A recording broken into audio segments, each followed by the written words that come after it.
clockwise to the concentration of the solutions. So what will happen that graph will be it will changes in that modification way, right? So thing is that let's understand that is actually for your kind information, this particular method awarded to the scientist that is as a Nobel Prize awardee. He got a Nobel Prize on this method.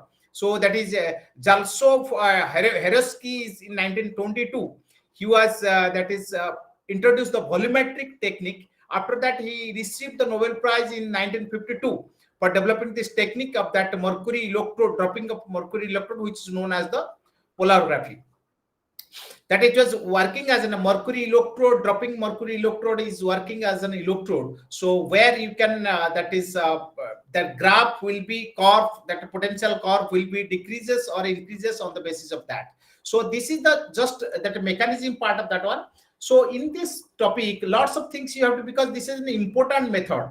This is actually in the analytical chemistry, this method is applying so many segments and so many accurate things we will get that after the analysis of that, and so many accurate things you will get that. So in this topic, that our objective is what is the polarography, and discuss details of the dropping of mercury electrodes, and we will discuss that limiting at a migrant currents, how the when the mercury will drop down, then how the current will be that is migrant, that part of discussion is there.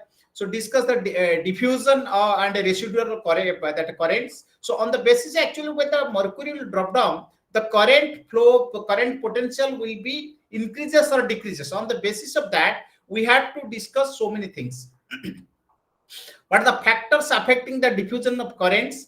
In this topic, we have to understand also polarographic equations, and that is Icovic equations also. Icovic equation also we have to understand, that is IE1/2, that is Icovic equation. So we have to understand also that is also in the complex agents, estimation of n values and reversibility we have to understand. So lots of things we have to understand in this topic. So let's go to the first. We have to let us understand. I am just presenting one video in front of you. So you just check it out and try to understand. Then we will discuss individual things. Okay, just a second, please.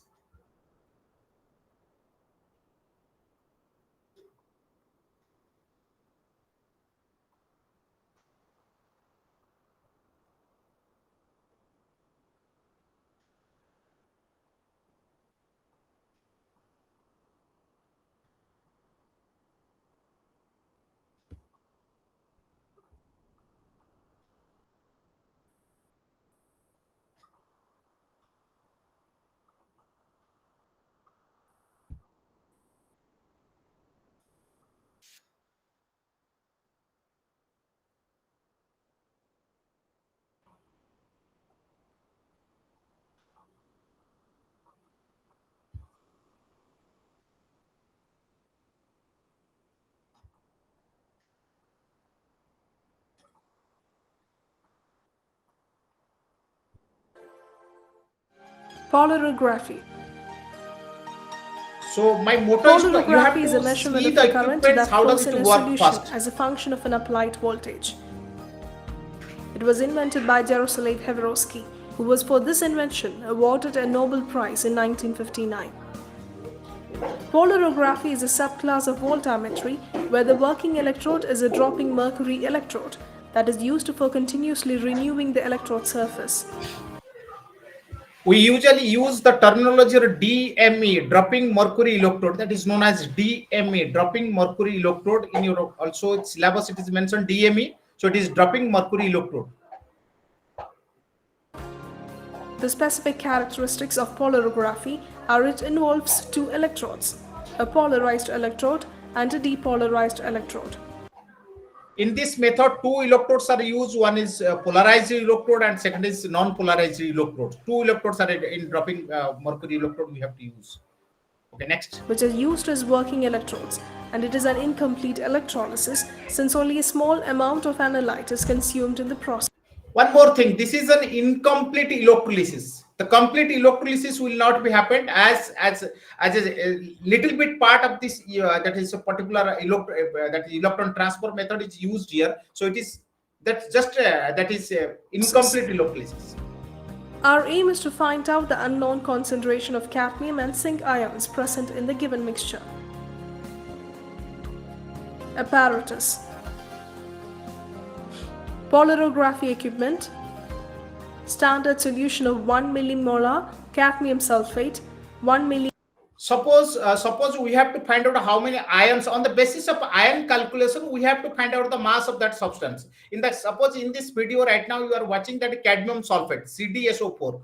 So we have to find out how many, what is the, means the mass present in case that in this particular solution, what is the mass of the cadmium. But on the basis of that one, we have to calculate how many that ions are present, transfer in this case of ions, that is cadmium sulfate. So on the basis of that, we can calculate. Millimolar zinc sulfate and 2 molar potassium chloride. Distilled water, 250 ml beakers, 10 ml pipette, measuring jar. Procedure: arrange all the required materials on the table. Pipette out 10 ml of 1 millimolar cadmium sulfate solution into the 250 ml beaker. Pipette out 10 ml of 1 millimolar zinc sulfate solution into the same beaker.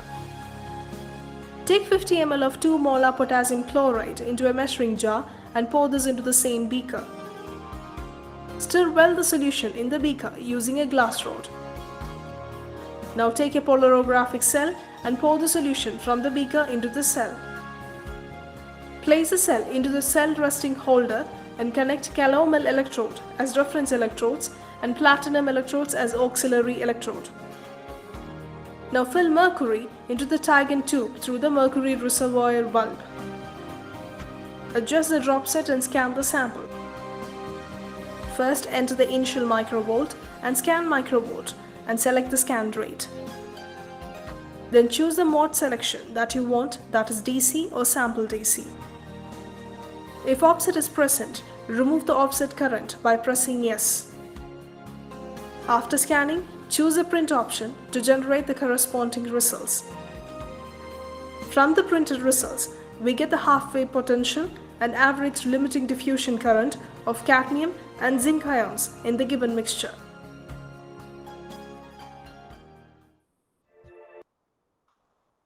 So this is the thing, that how the that is your polarographic meter works. Okay, what is the main motto of that, and how does it works? What type of technically things you have to use?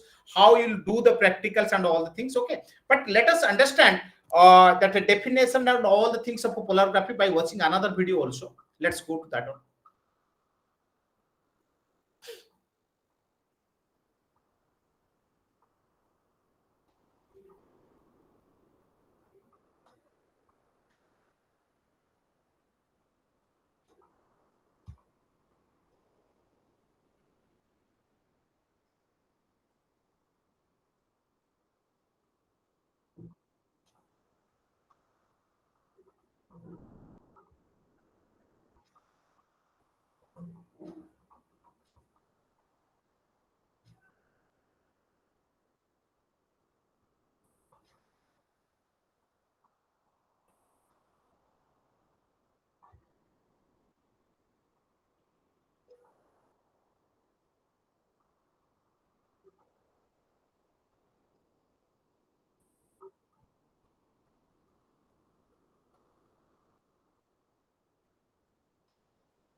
Just a second, please.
So this is the that is definition and all the things, how the details will be there. So just I'm sharing with you.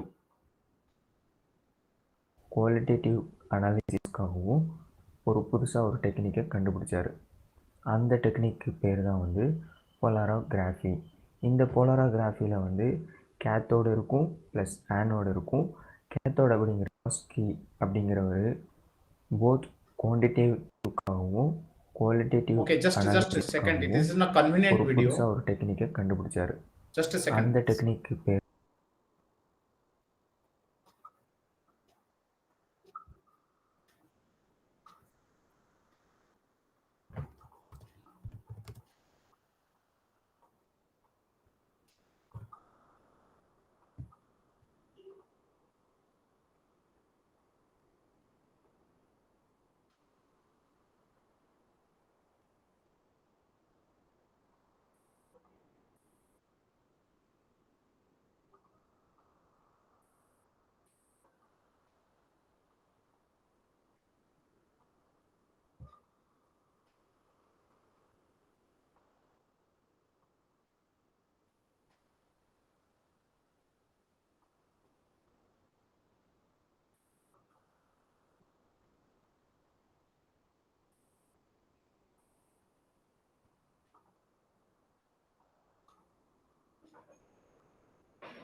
Just please.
Okay, this is the thing that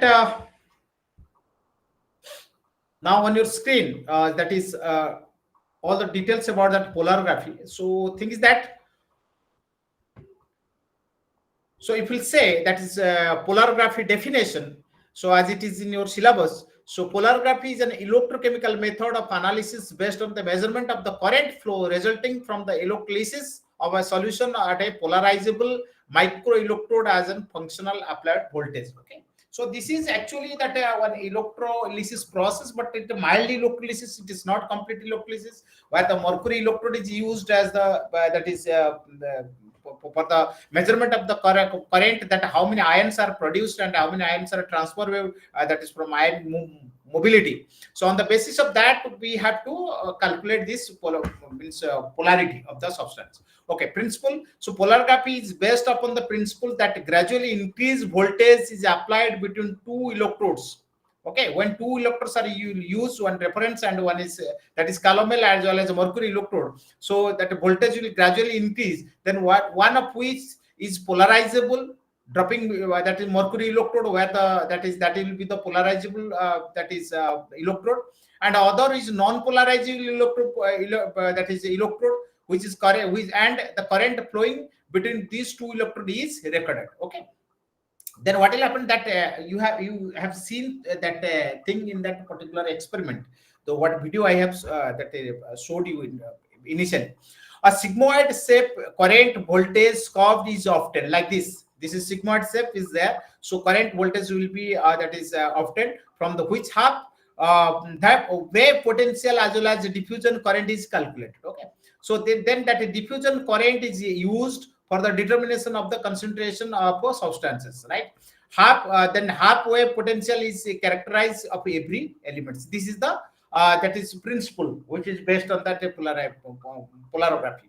The Icovic equation. This is the equation ID is equal to 607n. So that is in the objective that you have to find out the value of n also. D 1 by 2. So m 2 by 3. T 1 by 6 coulomb. Where ID is equal to diffusion current in micro amperes.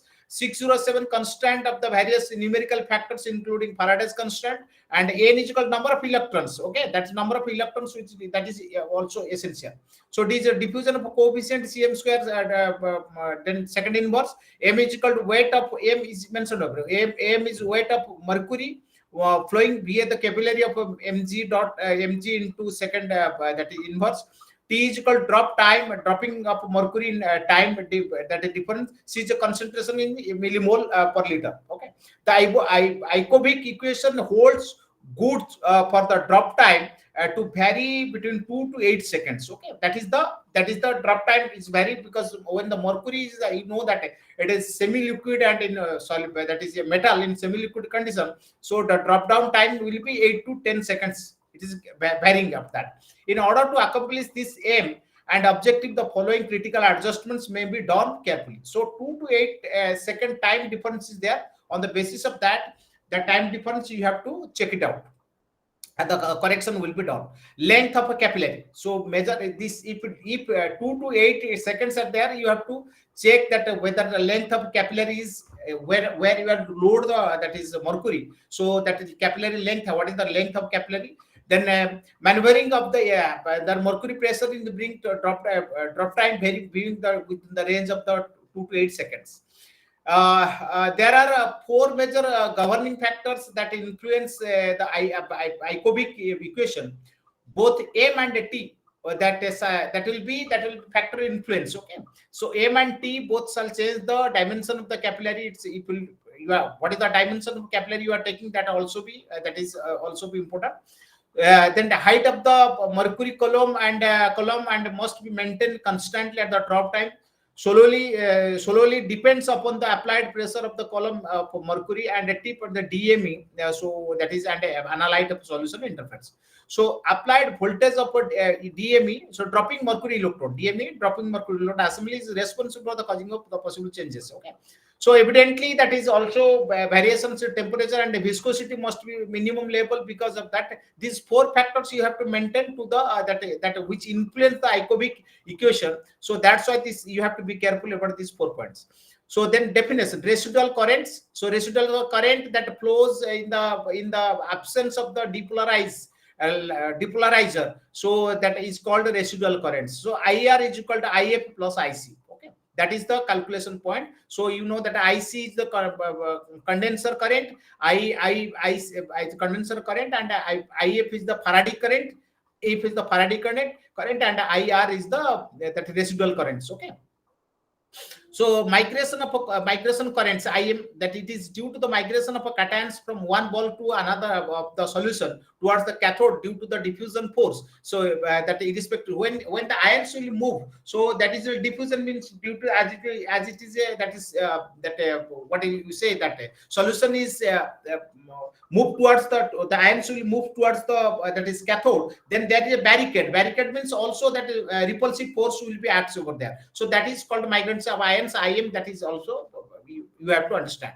So diffusion current, ID. So ID is the difference between the residual current and the limiting current is called as the diffusion current. So this is the ID minus that is limiting current, IL. So half-wave potential is the potential in which the concentration of oxidized and reduced forms of electrode surface is equal to the 50% of oxidized, 50% reduced of that. That is half-wave potential. Okay, limiting currents IR. So IL. So that is beyond a certain potential, the current reaches a steady state value called the limiting current. At this point, the rate of the diffusion of the ions is equal to the rate of reduction of the ions. So this is the things that is which is the terminology essential. So then we'll come to the dropping mercury electrode DME. So dropping mercury electrode DME is working electrode arrangement for the polarography in which the mercury continuously drop from the reserve source of the capillary tube, through the capillary tube, so that is into the solution. That you should understand that the internal diameter of that capillary tube should be maintained 0.03 to 0.05 millimeter, but because that is this factor also that is responsible for the this dropping mercury electrode that may cause the error. So you should be careful about this diameter, internal diameter. The optimum internal between drops for the most analysis is between 1 to 5 seconds maximum. That is that variance should be 2 to 8, right? That is the fix. So the unique advantage of this use of dropping mercury electrode is that the constant renewal of the electrode surface exposed to the test solution elements of the effects of the electrode poisoning. So these are the mechanism part, and this is the in the left hand side, that is your what is that picture how the dropping mercury electrode is works, right? So see, that is reservoir of the mercury, that is there mercury is stored over there. So and the capillary is there, so which is connected with that. So an inlet nitrogen gas of reference electrode is using here. So dropping mercury electrode is that, right? So all the things are reservoir from that dropping mercury electrode is a glass capillary is there. So this is the thing. Construct okay, leave it. So working that the dropping mercury electrode DME is polarizable electrode, and that can act as both anode and a cathode. The pool of mercury acts as a counter electrode. Pool of mercury is acted as the counter electrode. Anode of if DME is cathode, or cathode if DME is anode, right? So that is alternate what you are using. The counter electrode is non-polarizable electrode. It is non-polarizable electrode, counter electrode. And the analyte solution electrolyte like KCl is added. I told you in that video also. KCl is also added into 50 to 100 times of sample concentration. That is what sample concentration you have to be. If you are taking 5 grams, so that is KCl will add it to 50 times. Means 5 ml if sample is you have taken 50 to 250 ml of that KCl you have to add order 100 times, right? 500 ml. So consider pure nitrogen or hydrogen gas is bubbled through this solution. This is a pure hydrogen and nitrogen gas here. So that in picture you have seen that inlet of that pure nitrogen or hydrogen gas, anything you have to supply. So bubble through the solution to expel out the oxygen. Okay. So if the analyte solution contains cadmium ions, the cadmium ions are discharged at cathode. So if it is cadmium ions, so cadmium ions discharge at the cathode. That is the important point in this case. Cadmium ion also discharge in the cathode. Just a second.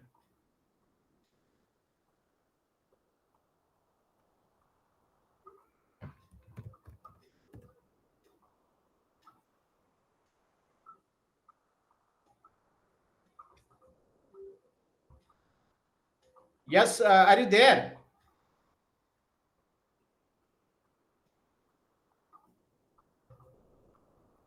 Yes, sir. Okay, that I actually you'll join late, but I'll share that video that how the polarography works. That is what is the just all the videos. Then right now this is all the for your examination notes, because that all the contents is here. So you can take it out also, right? I'll share later on also. Okay, sir. Okay. So thing is that now the fact is that so this is cadmium 2 plus 2 electron. When cadmium is used, the cadmium discharge 2 electrons. So number of N is equal to 2 here. So as earlier also we have discussed in that A number of n is also factor, and the Ikovic equation, that's n is there, right? In Ikovic equation, n is there. So if you go to the Ikovic equation here, so here is n. ID is equal to 607 n, small n. So that is number of free electrons. So as you see that cadmium lose 2 electrons here. So Cd2 plus 2 electrons accept 2 electrons here. So value of n is equal to 2. So okay, then gradually increased voltage is applied to the polarographic cell, and the current is recorded. So you have to supply the, that is what is the gradually you have to increase the current, and also that you have to take the printout. What is the, that video explained how you have to take the that is reading and all the things. Already I told you. So graph is plotted between voltage applied and the current. On the basis of that, graph will be plotted out. This graph is called polarograph, and the apparatus is known as polarograph, right? This graph is known as the polarograph. So we will come across the down that polarograph, how the things are there. Okay. So now the diffusion current produced is directly proportional to the concentration of analyte, and it is directly proportional. So diffusion current produced is directly proportional to the concentration of analyte. So what is the concentration of analyte is directly proportional to diffusion current. On the basis of that, graph will be polarograph will be produced, and you will get it out. The half wave potential is characterized of every compound, and this is used to the quantitative analysis and qualitative analysis. Both of the things. This is qualitative analysis. So for the both quantitative and qualitative analysis, we can use the that is polarography, right? So advantage, what is the advantage of this one? This is surface area is reproducible. Okay, so that surface area, what is that chemical you are using? So that that sample you are using, that surface area can be reproducible. Means you can revert back that particular surface area as you are using mercury as the electrode, as an electron, dropping mercury. Electrode can be renewed, and thus eliminates poisoning effect. So also that electrodes what you are using, that also be that is renewed. Okay, so mercury forms amalgam. So with many metals, so amalgam means it is solid solution will give you amalgam. So that's why you can reuse this one also. The surface area can be calculated from the weight of the drops. Okay, that surface area can be calculated. So this is the advantage, and lots of disadvantages there. So that is the disadvantage. Capillary is very small and thus can be easily blocked. Okay, mercury is very toxic. That is most important thing. Be careful about that one. Surface area of each drop of mercury is never constant. That is another thing, disadvantage. It cannot be used at the higher positive potential due to the oxidation of mercury. So higher positive means if we say that is electrode, higher positive electrode, like that if we say that lithium, sodium, these are having the higher means positive potential values. So that's why you cannot use of that one. Then rotating platinum electrode. That is polarograph, and here is rotating platinum electrode. So that is another electrode is here, that is in your DME. That is has at this disadvantage that it cannot be used at a higher potential due to oxidation of mercury, that I told you. So why the platinum electrode is rotated? If the platinum electrode is stationary, so the diffusion current will be very slowly attained. So what current will be diffused? So on the basis, as you know that we discussed about that when that this is only that due to the passing of a current, and when the current will pass, then that is potential will be increases. Then several will simultaneously will increase the current, and simultaneous potential difference will be created. So that is the graph will produce. On the basis of that we can calculate. That's why if the platinum electrode is stationary, why the rotating? That is why if the platinum electrode will be stationary, the diffusion current will be slowly attained. So that means it will not properly attained. So to overcome this problem, platinum electrode rotated at a constant speed. So that will be rotate at a constant speed. So which results the increasing sensitivity and the rate of attaining the steady diffusion currents. So construction of this one. So how will construct this one? This is the construction of this rotating platinum electrode is evident from the figure. So okay, check it. This figure explains that how the that is constructed. So working model of this one, rotating platinum electrode is used as an indicator electrode. So it is an indicator electrode. To the analyte solutions supporting localite like KCl is added to the 5 to 100 times of the sample concentration. That particular things, you have to use this way. Pure nitrogen gas is bubbled through this solution and they expel out the dissolved oxygen. Potential is applied across the electrode and the titration is started like that. That is the thing what we discussed earlier. So a graph is plotted between the volume of solution added versus diffusion of currents and the endpoints will be detected. Okay.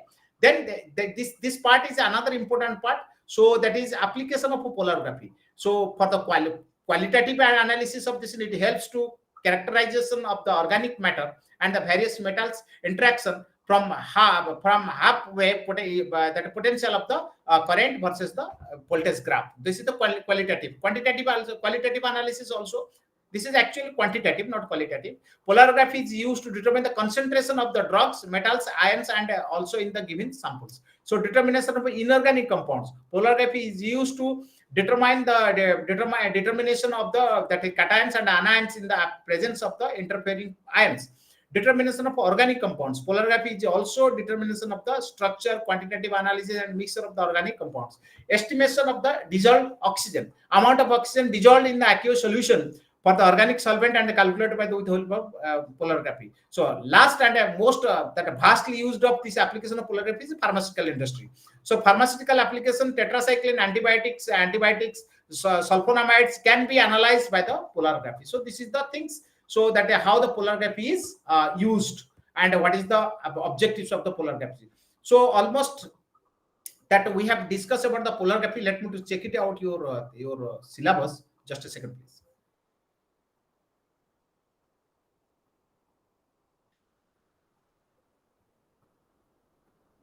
Yes, diffusion and residual currents we have discussed. Okay, residual currents we have discussed. That notes is also already explained. Factors affecting diffusion of currents already discussed. Okay, so okay. Then polarographic equation is there. Okay, E1/2 and the effect of the complex agents. It is there. Determination of N. We got the things. Determination of N. How can N will be determined? Current and other than diffusion currents. Okay, let's go to the another part of this one. Let's do one. Just a second.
Just I'm sharing with you one video of a professor. So go through that.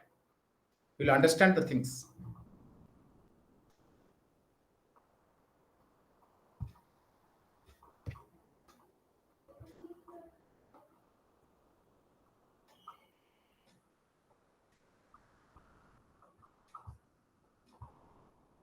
Principle of polarography, dropping mercury electrode, the electrode which we are going to utilize in this particular technique under study. Polarographic cell, how we can construct the cell. The polarograph, the output of the instrument in terms of polarograph. How it works, working of polarograph. Polarogram, factors affecting this polarography. Well, Ilkovic equation, which is utilized to find out concentration of the species under study by carrying out polarographic study. Half-wave potential, oxygen interference, applications of the polarographic technique, and few problem solvings based on Ilkovic equation. This polarography is a branch of voltammetry where we are going to study current voltage relationship. Voltammetric cell, which is utilized in this particular technique, consists of two electrodes where the predetermined potential has been applied to find out current change during the study. There are two electrodes which we are going to use. One is having large surface area, which is non-polarizable electrode, whereas another which we are going to use is the electrode having very small area, can be called as microelectrode, that is dropping mercury electrode, which is polarizable, indicates the reaction takes place at dropping mercury electrode, whereas non-polarizable electrode acts as a reference electrode, does not take part in reaction during the study. This particular technique is differ from the potentiometry, where in potentiometry we are measuring potential difference between the two electrodes, where chemical reaction takes place in your solution, and due to that potential differences develop. That potential difference is measured under constant current applied, whereas in voltammetry you are doing changes with the applied potential, where the reaction takes place according to applied potential and substance will get reduced or oxidized during this particular reaction, and current is developed. That current is measured during the predetermined potential. The basic principle of this polarographic study, where microanalysis carried out at two electrodes. One is reference electrode, generally utilized as saturated carbon electrode, which is non-polarizable, acts as anode. Whereas another electrode, very good, can you tell me? Yes, microelectrode, highly polarizable and acts as a cathode, that is dropping mercury electrode. We are going to see the construction working of this dropping mercury electrode in detail. These two electrodes are dipped in a test solution. This test solution under study is oxidized or reduced. This causes a current voltage relationship which is characteristic of particular metal ion solution. While we are carrying out this analysis, this particular technique determines the presence of oxygen.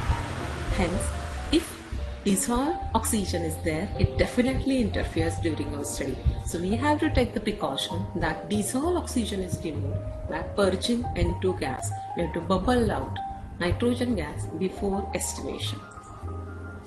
This dropping mercury electrode, it is a microelectrode which has been utilized in polarography. The arrangement is shown here, where you are having a reservoir unit of mercury electrode, that is the liquid mercury, metal in liquid state has been stored in this particular reservoir, and this reservoir is clamped in a vertical position and it is connected to the capillary.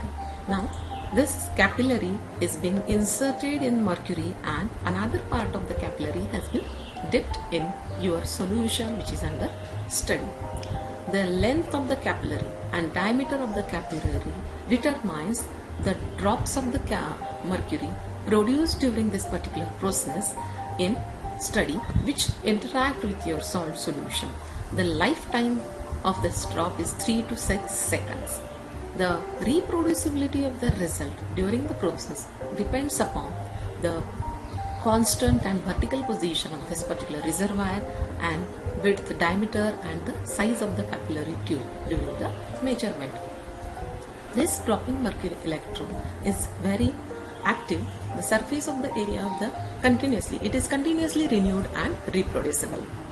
It can be used over the surface area of mercury drop can be calculated and from the weight of the drop. So these advantages of the mercury electrode makes it useful to determine the concentration of the metal ion which is reduced or oxidized during the study. The disadvantages, it is costly and poisonous. This mercury is costly and poisonous. Maintaining the size of the mercury drop is a big challenge and it gets easily oxidized. During this particular experiment, you take care of your jewelry specifically gold and all that, if it comes in contact with the mercury, it immediately converts into a white color solid. It gets reduced during the study. Polarographic cell. This polarographic cell consists of cathode, that is dropping mercury electrode, the work can say polarizable electrode, anode, saturated calomel electrode as a reference electrode, non-polarizable, does not take part during the estimation of reaction, and electrolytic solution consisting of suppressing electrolyte like KCl and gelatin. This dropping mercury electrode, this drop when comes in contact with your salt solution, it forms here electrical double flare, and depending upon the voltage applied, it will get reduced. Yes, you need to remove the dissolved oxygen as it interferes the process by purging N2 gas. This is an polarographic cell. This is H-shaped cell, and this you can just dip in a beaker in salt solution, the mercury reservoir where the dropping mercury electrode comes in contact with your salt solution, and the saturated calomel electrode, which is an anode, which has been connected with potentiometer. Here H-shaped cell where you can, this capillary where you can pass the N2 gas to remove the dissolved oxygen from the solution before you start the experiment. Saturated calomel electrode and the mercury electrode which are coming in contact with the salt solution. When you are applying the potential, you are measuring current in this particular study. So when you are applying the potential, when it reaches towards the reduction potential of the metal under study, the metal get reduced.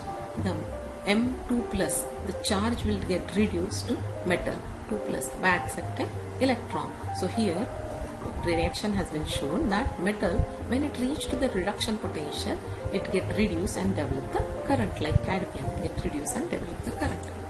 This is a typical polarogram obtained when you are changing the potential under the predetermined potential area and you are measuring the current for a particular metal salt solution.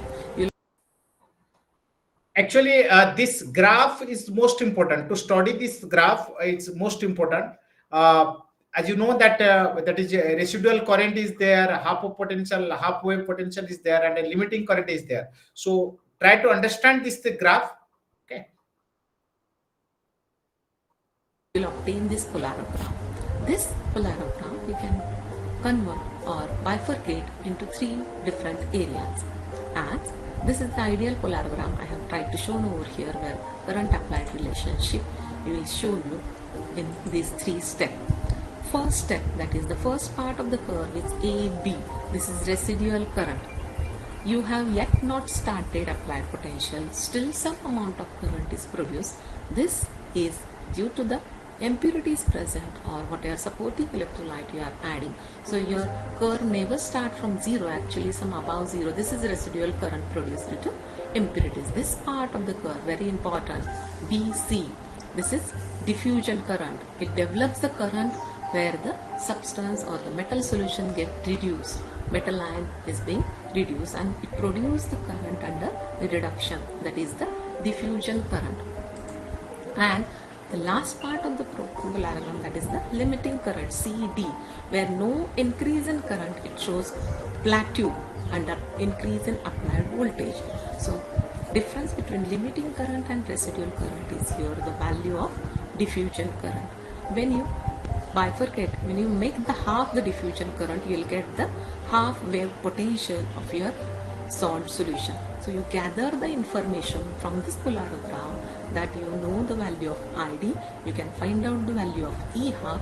These values are useful to calculate the concentration of metal ion. Factors affecting during the measurement of polarographic wave.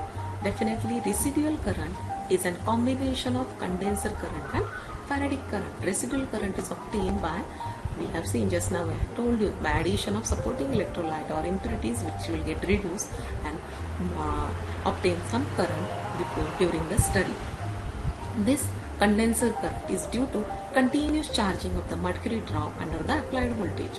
As Hg is negatively charged, K plus ion from the supporting electrolyte forms electrical double layer.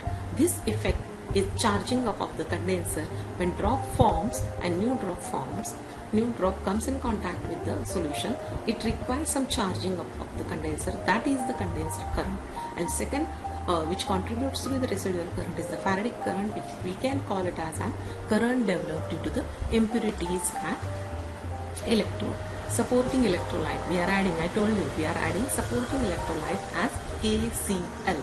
It is an inert electrolyte. What is the use of this particular inert electrolyte addition during the study? Is it does not react under the applied voltage. Its concentration is much more higher, 100 times than the substance which you are taking under study.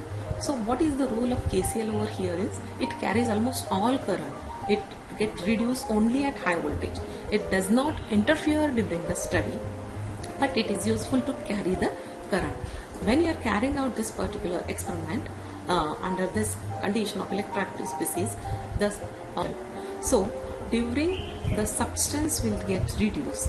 Whatever current produced by the substance is carried by the strong electrolyte towards the electrode. During this measurement, we are using Ilkovic equation, which gives me the relation between diffusion current and concentration. Here I have wrote down the Ilkovic equation. Try to memorize this equation today. ID equal to some constant K n d raised to half C m raised to 2 by 3 t raised to 1 by 6.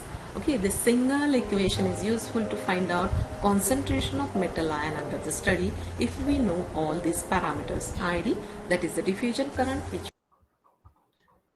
Ecovic equation is most important. What I discussed about the ID is equal to, that is K and K is the constant, right? N that is number of free electrons. You should be understand that is what I told you about that one, Ecovic equations, and also I shared with you that that regarding all the abbreviation part of this one. But just follow the video right now.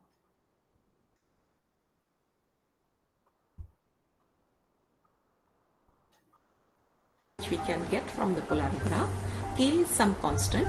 This constant K is includes Faraday's constant by density of the mercury, and it can be evaluated as 607 for average current. So this equation we can write down as ID equal to 607. N is nothing but the number of electrons takes part during the reaction. In case of cadmium, how many electrons will take part in a reaction? 2. Correct. So the number of electrons during the takes part in the reaction. D is the diffusion coefficient of polarizable medium, measured always in centimeters square per second. M is the mass of the mercury which flows through the capillary. In terms of, we have to know the weight, milligrams per second, and T is the drop time of that mercury drop formed during the experiment. C is the concentration of electroactivity. Always you have to express here concentration in terms of millimoles per centimeter. You have to convert. This particular equation is named by after the scientist who derived it, Slovak chemist, that is Ilkovic. This Ilkovic equation, ID is directly proportional to concentration. You can see directly proportional to concentration when all the parameters like N, D, M, T, they are constant. ID as I said, this particular that is concentration ID is directly proportional to the concentration. That is also parameters like you have to understand capillary that. parameters, mass of the mercury and time. This under the study may vary. So ID again depends upon the parameters like capillary parameters like M. Yes, absolutely. and T. Capillary parameter is most important. As you know that capillary parameter, the parameter, the circumference will be high. So then that will be, you should maintain that capillary parameter. Stirring the solution, diffusion current will not produce. So you have to keep constant. Without stirring the solution, you have to carry out the analysis, just increase the applied voltage and measure the current produced during the study. Half wave potential. We can see from this particular polarograph that under applied voltage, you are measuring the current, which is microampere current produced. This height of the curve is a function of concentration of electroactive species. How much height ID produce depends upon the concentration of electroactive species. one half of the distance of residual current. This is ID. One half of the distance of residual current gives me the value of E half. That is half wave potential from calculated from by using polarography. You can calculate a half wave potential. Very important factor you can able to extract from this particular study. So this is a characteristic value for a particular metal ion under study, which is independent of concentration. This is useful to measure, find out the qualitative as well as quantitative study. Yes, very important factor we are going to study and discuss now is oxygen interference. You can find out the oxygen interference. As you know that I explained already that this oxygen has the means it has that power to oxidize the metal. So that's why this calculation value is it may create an error in case of your calculation. So we have to understand this particular things carefully. Suppose if you have not purged the solution under study by N2 gas and the dissolved oxygen is there. Now how to locate and how to find out that your solution contains dissolved oxygen? If it contains dissolved oxygen, it will get reduced in these two different steps as I have shown. Actually this curve, A curve, tells you that your solution is oxygen free under this applied voltage. No current is produced if oxygen is removed, whereas if oxygen is present, it will reduce in these two steps. It will try to form at potential minus 0.05 voltage versus your saturated calomel electrode as a reference electrode, where oxygen will get formed superoxide, peroxide and then H2O2. This particular reaction takes place at this potential and it will show you two stepwise this maxima, one at minus 0.05 and second at minus 0.9, where H2O2 accepts electron to produce H2O. This two reaction tells me the presence of oxygen. So oxygen interference you can measure. Application of this polarography, it almost every element can be detected and estimated, applicable to organic, inorganic, biochemical system. It is advantageous as several species are analyzed simultaneously, and very important is the determination of dissolved oxygen.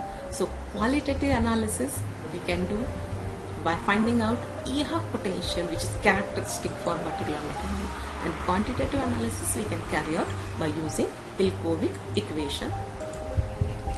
The beauty of this technique is that simultaneously I can determine and qualitatively find out the different several analyte species, several metal ions in a single run and in very short period, like I have shown here in this particular polarograph.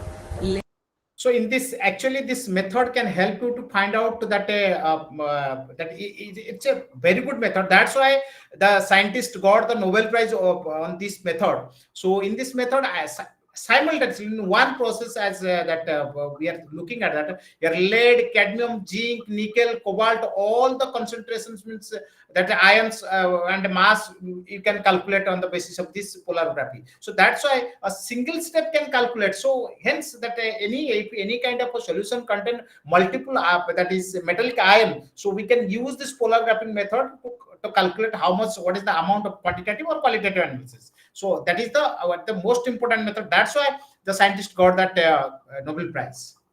Lead, cadmium, zinc, nickel, cobalt in one run and single solution in short period you can able to detect presence of these metal ions by knowing the E half potential produced during the study, where you are carrying out reduction of these species at dropping mercury electrode. This is a qualitative analysis. Application of this polarography towards quantitative analysis is you can find out by running any metal ionic solution, or you can run during applied voltage. You can find out limiting current, residual current, the ID current, that is diffusion current. Half of the ID current will give you E half value. This E half value will be useful to find out concentration of the species. You can find out if your metal get reduced in two different stages. You will get, instead of one step here we are going to see some problems based on polarography. So this is the thing that we can got some idea about the polarography. Okay, so your chapter is almost all that polarography chapter is almost all covered up. So now the thing is that let's see that what are the remaining chapter with you. So that is just a second, please.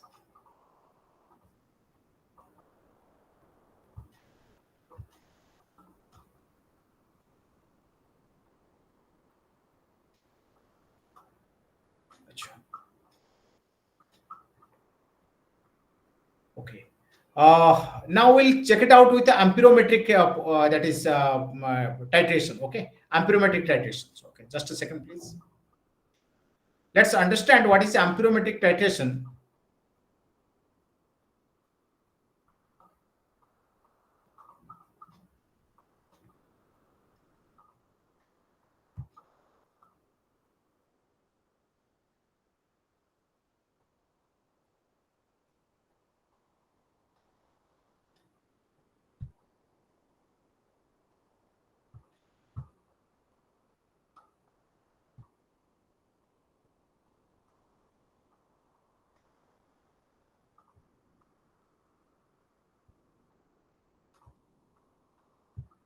Electroanalytical method, that is amperometric titration.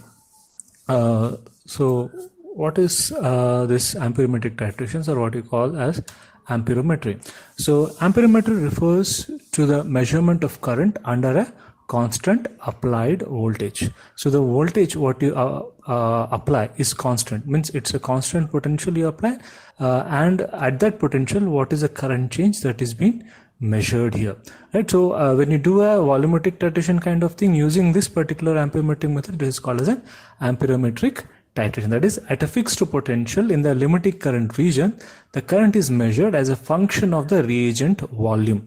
That is, the potential, the constant potential which is applied, it is to the region of the limiting current. That is the where the electrolytic species can undergo the redox process. At that particular potential is fixed, and the current changes during that potential is measured as a function of the volume of the reagent that is added to the electrolytic cell.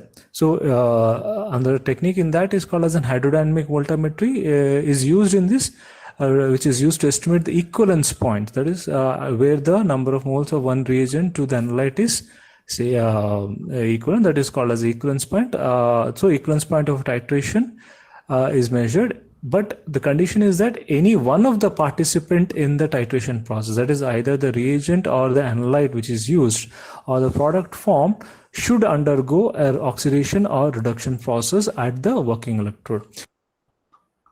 Yes, Rishank, do you have an issue?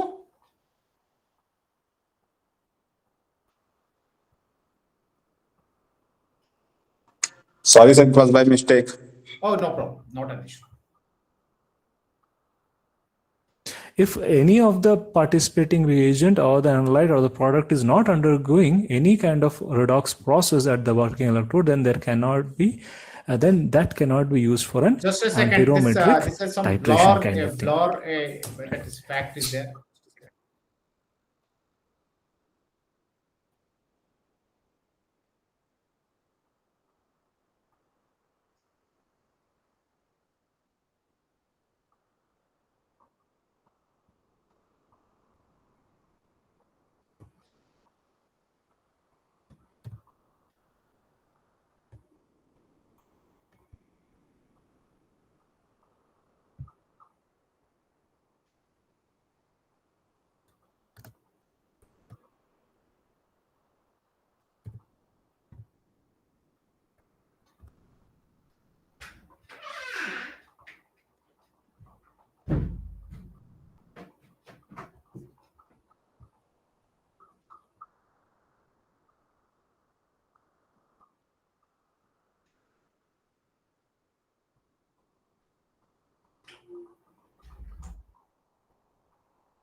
going to see about amperometric titration.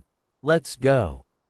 Amperometric titration is an electrochemical analysis which measure the flow of current or diffusion current in the cell by addition of a reagent. It is similar to polarographic cell. Let's see about principle. The principle is measurement of diffusion current of the electro-reducible sample, whereas the voltage across the reference and indicator electrode are kept constant. The diffusion current is passing through the cell is measured and plotted against the volume of the reagent added. The applied potential is fixed, and both reducible and non-reducible substance can be determined. The reagent or titrant added from burette drop-wise into the sample. It react with the sample, and diffusion current across the cell is measured and calculated. Now let's see about the instrumentation and construction of amperometric titration. Construction. Glass container closed with a lid. It contains more spaces to insert an inlet and outlet for nitrogen, to remove the oxygen gas, which may interfere diffusion current and produce error. Burette is also interested which contains titrant. It contains two electrode, indicator electrode, where dropping mercury electrode is commonly used, and can be replaced by rotating platinum electrode. Reference electrode where mercury pool electrode is used and can be replaced by caramel electrode. Both the end of the electrode is connected to the voltmeter and galvanometer, to measure the voltage and current respectively. Dropping mercury electrode. Dropping mercury electrode is an indicator electrode, which is polarizable, and undergoes chemical reaction. It consists of the capillary tube pore size 20 to 50 micro. It is connected to the mercury reservoir, where mercury is loaded. By adjusting the size of capillary and height of reservoir, the drop time is adjusted. Each mercury drop has a lifetime. Lifetime of mercury drop is 3 to 6 sec. Drop time can be defined as time taken for every fresh drop of mercury is formed from an capillary. The advantages are: it produces smooth, fresh surface for the reaction. Mercury forms amalgam with any metals. It can be used in 0.4 to 0.8 volt. The disadvantages are: mercury is poisonous, so care should be taken in handling. Dropping mercury electrode cannot be used under 0.4 volt. Capillary is difficult to maintain due to dust particle, so care should be taken for dropping mercury electrode. Tip of the dropping mercury electrode is immersed in water when not in use. Tip of the dropping mercury electrode is cleaned by dipping 50% nitric acid. Rotating platinum electrode. Rotating platinum microelectrode is made up of glass tube of length 15 to 20 centimeters and width 6 millimeters diameter. It is connected to the mercury reservoir, and the platinum wire 5 to 10 centimeters is present in the tip of the glass tube. Mercury reservoir is connected into the copper wire. The glass tube is lid down in a rotator and it contain a motor rotates the electrode at the speed of 600 per minute. It consists of a flange. Prevent the mercury being thrown out during the process. Hole is present to make electrical contact with reservoir. This electrode is immersed into the sample, and the current is measured. The advantages are: mercury cannot be used as electrode at positive potential because of oxidation, so rotating platinum electrode is used. Can be used voltage up to plus 0.9 volt. More sensitive, because rotation of the electrode increases the diffusion current 20 times. Let's see about reference electrode. Mercury pool electrode is used, and it can be replaced by the caramel electrode. It is present at the bottom of the polarized cell. It is non-polarized, does not undergoes any chemical reaction. I hope that this video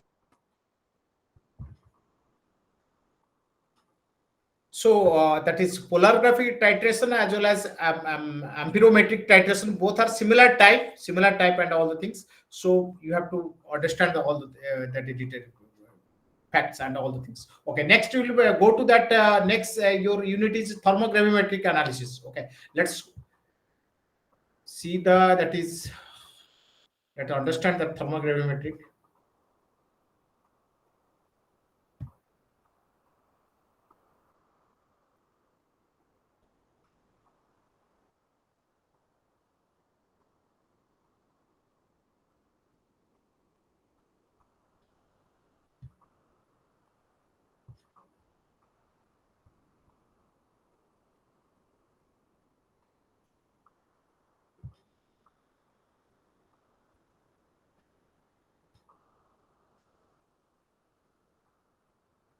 Is intended to provide you with the pertinent knowledge that is required to understand the results and applications for a very important test method in polymer analysis. At the conclusion of this video, you should be equipped with the basic concepts of TGA and how to understand what those results are telling you. We are the Madison Group, and we are your polymer experts.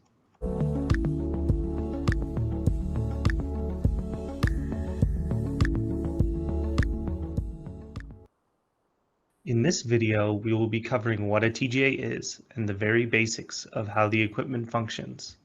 We will cover what results to expect from the analysis so that you will have an idea of what graphs and data are typically provided with this test. We will also show how the results should be analyzed and the key points you should be looking at from the data. Finally, we will demonstrate a few key applications of TGA, as well as some of the limitations of this particular test and equipment. You may be wondering, what is thermogravimetric analysis?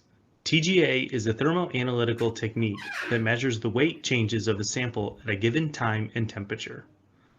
The equipment provides quantitative and qualitative information about physical changes, whether weight loss or gain, in the sample in response to the current temperature, heating rate, and the atmosphere, whether it's inert or oxygen-rich.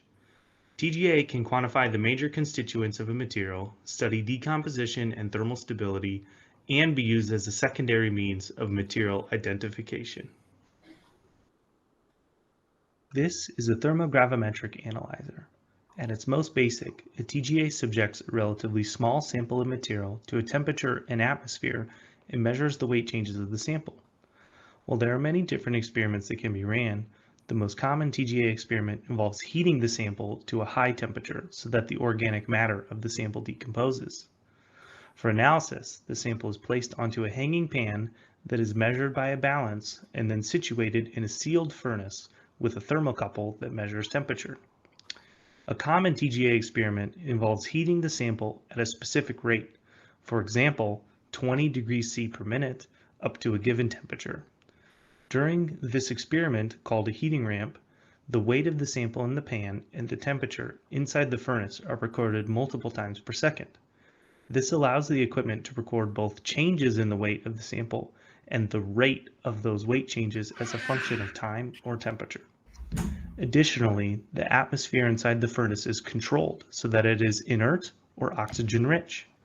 Many TGA experiments involve switching from an inert atmosphere, such as nitrogen gas, to an oxygen-rich atmosphere, such as dried, compressed air.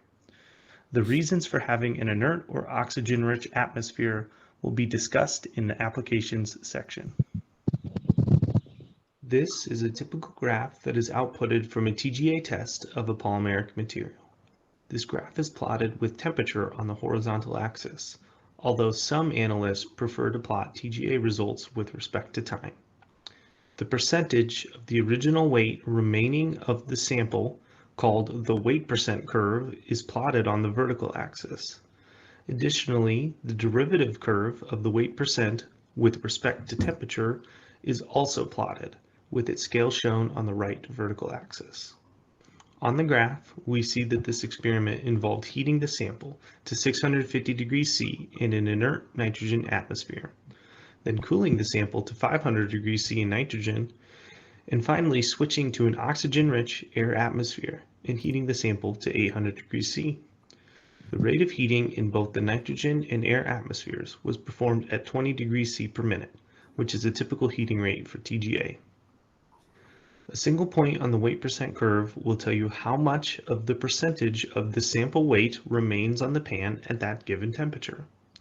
For instance, if we select the point at 375 degrees C, this specific sample has lost approximately 32% of its weight by the time the furnace has reached 375 degrees C. As you can see, 67.96% of the sample remains on the pan. The weight percent curve is primarily used to determine the amount of weight changes for each decomposition step in the plastic. Yes, Mr. Sabil. Sabil, do you have any?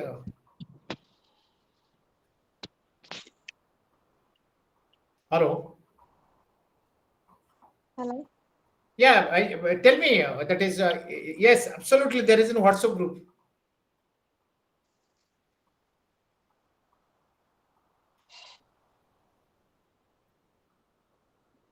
Are you getting me?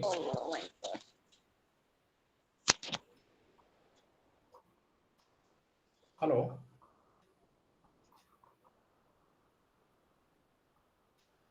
Are you getting me, Sabi?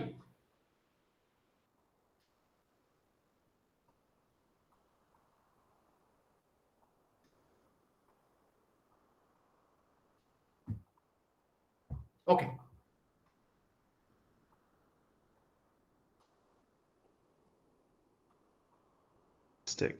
As well as the amount of inorganic residue left after the completion of the testing. The usefulness of the derivative curve can be observed by removing it from the graph. While the approximate temperature range for an individual decomposition step can be eyeballed on the weight percent graph, it is much more difficult to accurately determine the temperature at the center of the decomposition step, or if it is centered around multiple temperatures. If we bring the derivative curve back into the graph, we can clearly see the temperatures at which each decomposition step starts and ends. Furthermore, you can accurately assess the changing rate of decomposition to determine at what temperature the maximum rate of decomposition is occurring, or whether there are multiple maximums for a single decomposition step. For these reasons, both the weight percent curve and the derivative of the weight percent curve are used to accurately and precisely assess the TGA data. After receiving TGA results, you may be asking yourself, how is the data interpreted? The analyst will use the software to calculate important quantitative information regarding the multiple decomposition steps in the plastic material. However, many of these calculations could be made by hand since they occur between 1 or 2 points. Initially, it is in your best interest to look at a few key aspects of the graph prior to performing calculations. The vast majority of weight changes in TGA experiments are losses in weight, and an unexpected weight gain could be an indication that the experiment should be reran. Additionally, the TGA results are highly dependent on the heating rate, the atmosphere in the furnace, and the maximum temperature achieved during testing. Variation in these three things could change the data so that experiments with different parameters likely cannot be directly compared. When performing calculations on the graph, a good place to start with interpretation is the derivative of the weight percent curve. The derivative curve will clearly show you how many decomposition steps there are in your sample and whether any steps are overlapping with other decomposition steps. If a peak within the derivative curve comes back to the baseline, then it is likely that that specific decomposition step is separated from other ones in the material. Information that can be gathered from the derivative curve are the start and end of each decomposition step, as well as the temperature at which the maximum decomposition rate has occurred. If that decomposition step is the polymer within the plastic material, that temperature at the peak is generally referred to as the decomposition temperature for that polymer. Once the individual decomposition steps are defined in the derivative curve, the amount of weight loss, or rarely weight gain, can be assessed for each decomposition step on the weight percent curve.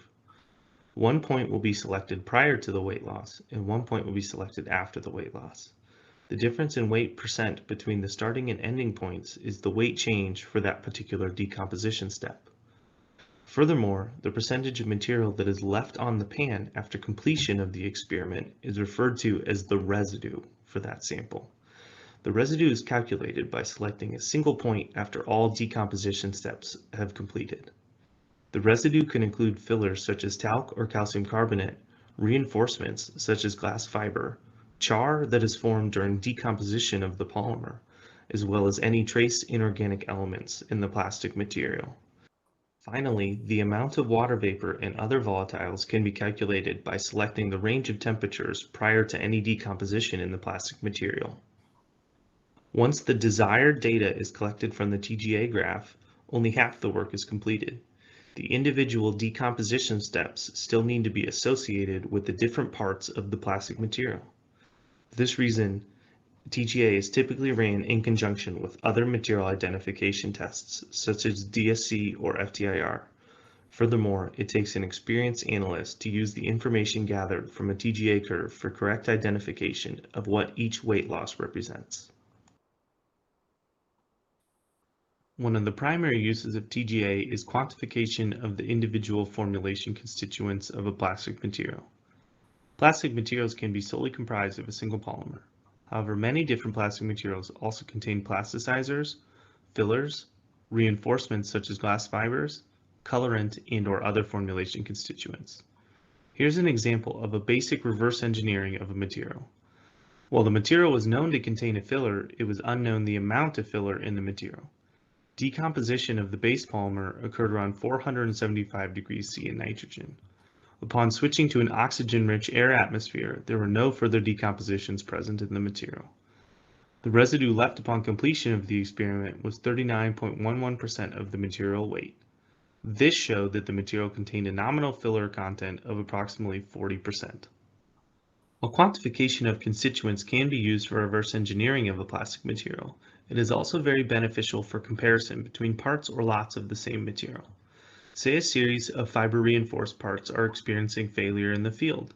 A failed part and reference part can both be subjected to TGA analysis, and their graphs can be compared. In this case, it was observed that the TGA thermogram of the failed part was nearly identical to that of the good part. Both parts showed a single decomposition in the nitrogen and air steps. At completion of the test, both parts exhibited a residue of 23 to 24%. This gives us good indication that both parts contain a similar fiber content. Therefore, it was certain that failure was not due to an insufficient amount of fibers in the failed part.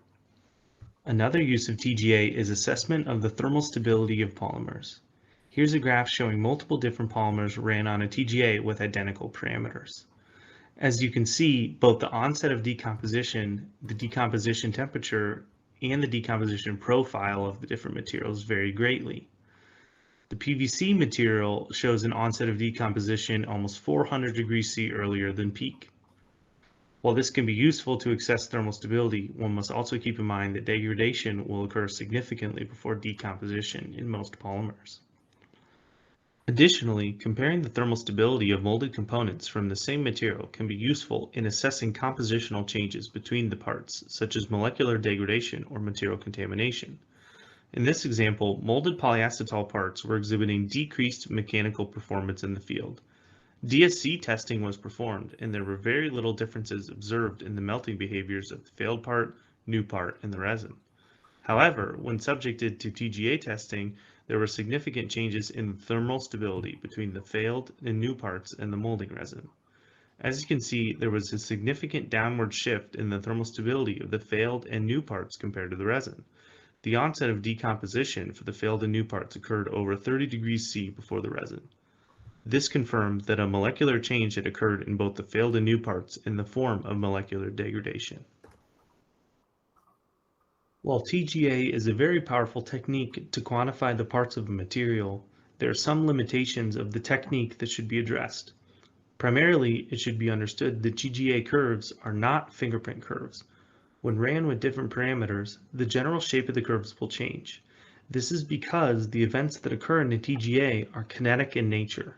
They are highly dependent on the current temperature and the time spent at that temperature. For this reason, any parameter that changes the reaction rate will affect the general shape and temperatures at which those reactions will occur. These parameters include heating rate and maximum temperature achieved, the purge gas, or atmosphere of the furnace, the sample mass, shape, form, and morphology, as well as the pan material, shape, and size. Here's an example of how drastically different parameters can change the curve. This is a polycarbonate material that is heated at 20 degrees C per minute in nitrogen up to a temperature of 650 degrees C. There is a single weight loss that has occurred, and at completion of the heating ramp, there appears to be a TGA residue of 24.04%. While this material seems to contain an inorganic filler, notice how the residue is burned up if an additional step is added that includes heating with oxygen-rich air. The remaining 24% of the sample is consumed, making it evident that what appeared to be a filler was actually char formed during decomposition of the material. Additionally, if we repeat this procedure at a slower heating rate of 1 degree C per minute, the decomposition temperature for that polymer and char are lowered by over 50 degrees C. If a significantly faster heating rate of 100 degrees C per minute is used, then the opposite occurs. The decomposition temperatures appear to occur at higher temperatures, and the material is not fully consumed during the heating ramp in air. Another consideration for TGA is that it is limited to quantification of the major parts of a material. Small amounts of formulation constituents cannot typically be quantified, such as flame retardants and antioxidants. Furthermore, if a material contains multiple parts that decompose over a similar temperature range, the weight losses can overlap, making quantification of the separate parts nearly impossible. Additionally, TGA is only a secondary means of material identification, and interpretation of the data could be highly dependent on other tests that have been ran prior to TGA, such as differential scanning calorimetry, DSC, or Fourier transform infrared spectroscopy, FTIR. Finally, there are some considerations with TGA that are similar to any thermal analysis technique. First, the interpretation is highly dependent on analyst experience. This can make interpretation difficult, and caution should be used to not over-interpret the data. Second, TGA analyzes the properties of a sample that is roughly the size of a pea. Therefore, the sampling region may not be representative of the entire part. And third, the machine is sensitive to material contamination, so it's important the materials are kept separate and that preparation procedures are similar for all samples. Thank you everyone for watching. If you enjoyed this video, Okay, so right now just you have watched the video. So actually this is an important, very important process and typical process. Right now I'm sharing with some that is slide also. Just a second. I shared with the TGA, means thermogravimetric things, thermogravimetric analysis, TGA. Okay, sorry.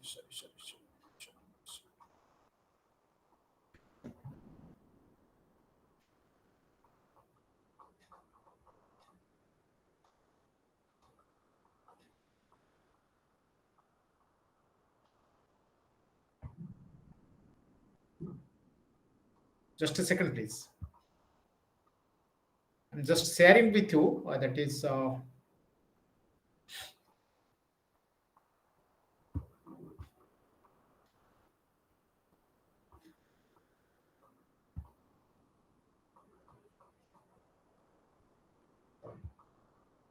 just a second, please.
Okay, so this is the that is TGS slide.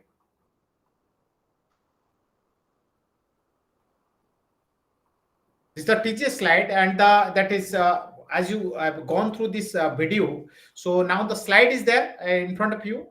So I'll share this slide also with you. So the contents that it contains that introduction, types, principle, not its principle. It's actually it's a wrong principle. Okay, principle. Then that is your TGA core instrumentation, factors affecting results, advantage, limitations of pharmaceutical applications. Okay, it will come down to the thermogravimetric analysis. So thermogravimetry analysis, or a TGA is a thermal gravimetric analysis. Is a method of a thermal analysis, means temperature basis. In which the thermal means temperature, in the temperature basis you have to calculate. In which the mass of the sample is measured over the time of a temperature changes, right? This measurement provides information about the physical phenomena such as the phase transition, absorption, desorption, and all the chemical phenomena, including chemosynthesis and thermal decomposition. Actually, the thermodynamics part of that. Okay, and solid gas relationships. Okay. Three types of a thermogravimetry method is that isothermal and static thermogravimetry. Isothermal means you know that the temperature is constant, right? So adiabatic that is a static that a thermostatic method is there also. So in this technique, the sample of weight is recorded at a function time at a constant temperature. So temperature is constant, isothermal. So quasi-static thermogravimetry, in this technique, the sample is heated to the constant weight at each of the series increase temperature. Then the dynamic thermogravimetry, it is the technique. The sample is heated in an environmental whose temperature is changing in a predetermined manner, generally at the linear rate. This type of general used. Okay. Principle of a TGA. So in thermogravimetric analysis, as you see in the videos, on the video, you just compare this video things with this particular that is slide. In thermogravimetry analysis, the sample is heated is a given environment like air, nitrogen, carbon dioxide, helium, argon, etc. at a control rate. So these are the inert atmospheric facts. You say that in a control state, the change in the weight of the substances is recorded as a function of the temperature on the basis of the time. Okay.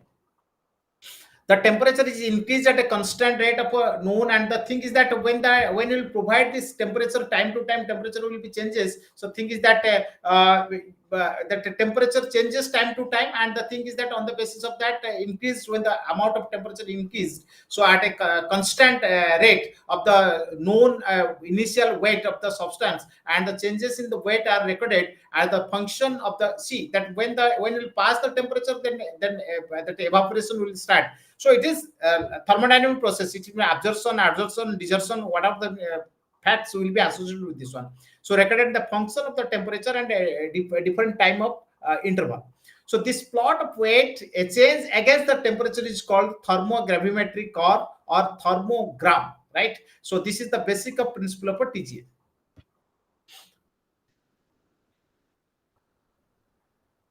Just a second. Then the TGA curve, we see that that the curve when the mass is in the if you go to this curve, you will see that in position A, mass is maximum, and in position B, mass is minimum. When your temperature will provide it along with the temperature, so it is inversely proportional. Mass is inversely proportional temperature in thermogravimetry process. When you provide the temperature, then so many factors may be that absorption, desorption, so what are the methods will be there. So on the basis of that, mass will be decreases. On the basis of that, the curve will be there. So that in the initial phase, when you will see the look like that is stage A, so that initial rate is there, right? So in this case, the maximum mass will not change. So that's the line is parallel to the temperature line, and suddenly when that reaction will started, and the temperature will act temperature in at the higher end, means at the optimum level. So the mass is drastically decreases to the position of B. After that, when we provide that mass that is a very less amount of mass will be present over there. When you pass the temperature, whatever the amount of temperature will provide, so that is the rate of reaction. Okay, so as you know that so initially and finally the rate of reaction is not it is not much more effective compared to the middle region. So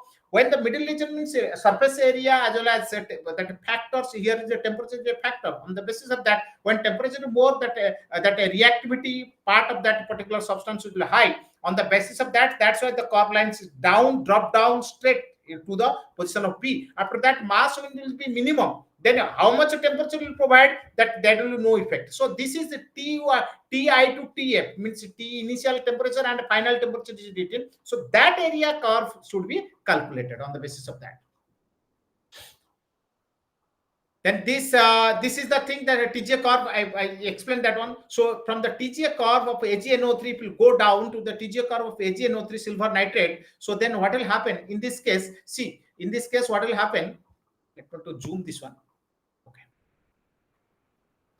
So if we go this to the curve, so the horizontal portion of this curve indicates that there is no change in weight of AB or CD. Okay, so in the horizontal, this is A to B and C to D. Okay, that part I told you, that initial phase and final phase, there is no changes of in the curve. Okay, so the curve of the substance AgNO3 remains constant up to the temperature of 40 degree, up to the temperature of 40 degree, 473 degrees Celsius, indicating that the AgNO3 is thermally stable up to that temperature. Okay, as you understand these things, so there is no changes position A to B. So and the B position temperature is around 400 plus, means 473 degrees Celsius. So in this case, there is from 100 to 473 degrees Celsius, there is no changes, there is no mass changes in case of, there is no curve which just horizontally is placed on that particular parallel to this temperature line. Okay, there is no changes at all in the case of mass. So that means till the 473 degrees Celsius, that AgNO3 is stable, means there is no desertion or adsorption, any kind of means disturbances in this case is not happened. So after 473, so B position to C position, you check it out. When come down to B position to C position, then what will happen here? Will come down position B to C. Sorry, position B to C at this temperature, C there is starting losing up. So at the 473 degrees Celsius, now what will happen? That after the 473 degrees Celsius, so what will happen? At this temperature, it starts losing its weight. So now, so in at the 473 degrees Celsius temperature, so that AgNO3 starting losing that. That's why the dropping down of that graph is there. So C to D position. Okay. Then what happened here? So that starting losing its weight, and this indicates that the decomposition start at this temperature. So that means stable temperature was the 473, and after that, so it is just decomposition started. Okay, decomposition started of AgNO3. So it dropped down. The masses it's dropped down at this temperature. It decomposes to the NO2, O2, and H, silver, the nitrate, and oxygen. So it is breakdown. When this temperature remains, that a bond will be breakdown between the AgNO3. Then three products will be provided. So that is silver and oxygen, dioxygen, and nitrogen, dinitrogen. Okay, and nitrogen dioxide. Okay, that will be that product will get. The loss in weight continues up to 608 degrees Celsius. Okay, so till that the mass will decrease, means up to D position, that is the temperature will 600 that is 608 degrees Celsius. So in that till that the mass will degrade. Again, that after that line is flat. Okay, again the line is flat. Then what does it mean? There is no mass at all. So after that there is no mass at all. So that's why the graph is, that line is flat over there, right? So C to D graph is flat. Then instrumentation of a TGA. So on the basis of that, we consider that 473 initial temperature, 473 degrees Celsius, and finally 608. So on the basis of that, when the graph will be flat, so that you have to understand that there is no mass at all remaining of AgNO3. Almost all it is decomposes to the nitrogen dioxide, oxygen, as well as silver. Okay, so that's why the flat is the line is flat right now. So you have to, that is initial temperature and the final temperature is most important for the calculation of this one. So instrumentation of block diagram is TGA is there. Okay. Now the thing is that, okay. So next, instrumentation of a TGA, that is a recording balance, sample holder, furnace, temperature programmer, controller, whatever the thermo programmer. Because you see that the temperature is around 400 plus to 600 plus. So that's why this should be control condition, right? Recording balance. So a micro balance is used to record the change in mass of sample substance. Okay. So from that 473, what is the mass? Then 608, what is the mass? On the basis of that. So ideal that after that sample of that recording of balance, okay, you have to record the balance on the basis of, then that is recording of balance, deflection of balance. There may be following times: beam type, helical type, then cantilevered beam, or torsion wire. So on the basis of that, you have to record the balance. So on the basis of that, you have to measure the balance. Okay. The sample holder is there. How the sample holder is, you have to prepare sample holder. This is the type of crucibles. So where you have to keep the samples, all the things. So furnace is there. Temperature programmer control. Temperature measurement is done in number of ways, thermocouple and most of the common techniques. The position of the temperature measure device relative to the sample is very important, right? That is the most important part of it, because you know the high temperature things are there. So thermocouple and thermobalance, this is the area of that one. So recording is go on factors affecting TGA, that is instrumentation factor, that furnace heating rate, furnace atmosphere. That is the important thing. And the sample characteristics include the weight of the sample particle size. That is we have discussed so many times in the that MCH-1. That factors affecting TGA instrumentation factor, that is sample also, that is the most important. Bigger, larger size is not the possible. Very minor size is not possible. That liquid type is not possible to solid state. So you have to make the micro size. Sample holder heat reactions. So that advantage, what is relative small set of data is to be treated. Continuous recording of the weight as the loss of function of the temperature ensure equal weight as the examination over whole range of study. So you have understood in the everything in that case of that is your video what I have seen. So I'm sharing this one. Just a second.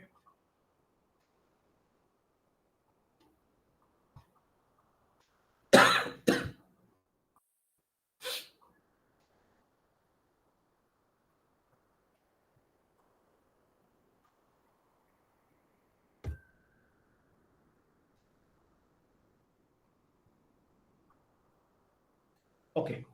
So I just shared in the group of this PPT. So you can go for that one, and you can also understand the things. Okay. This is the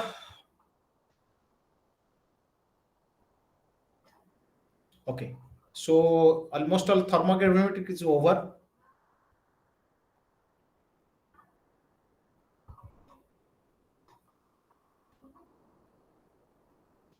Okay, then that's tomorrow. We have the class around that 5:30. Sorry, 5 p.m. Okay, so we'll meet tomorrow. 5 p.m. 3-4 that modules are there, so we have to discuss of that on.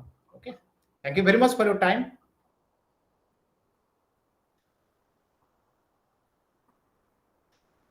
So tomorrow 5 p.m. is your class.